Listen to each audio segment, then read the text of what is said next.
Today we will be going over the installation of EcoHitch part X7462S on a Kia Telluride. Spray the rearmost rubber isolators with WD-40 or a similar lubricant. Then slide the exhaust hanger pins out of the isolators. The exhaust needs to be lowered enough to gain tool access to the bottom of the passenger side frame rail.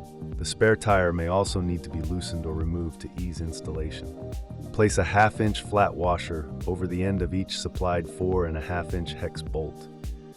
Slide the hex bolts through the holes in the side of each frame rail from the outside towards the middle of the car. Do not let the threads of the bolt protrude out of the frame.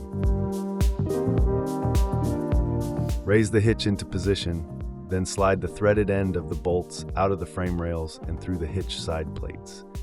The hitch will now be held in position.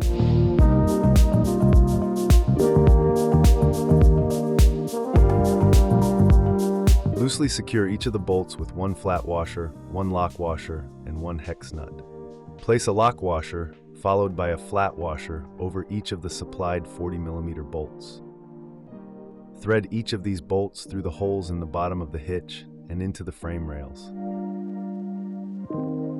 Torque the 40mm bolts to 40 foot-pounds and the 4.5-inch bolts to 75 foot-pounds.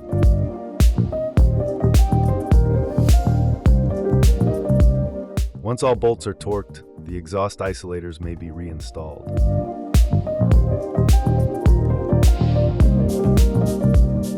Refer to your instructions on how to trim your center cover panel.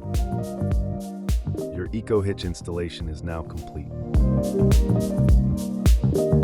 This video is a guide for visual reference. Please always refer to our instructions when installing Torqloots products, for they are updated regularly.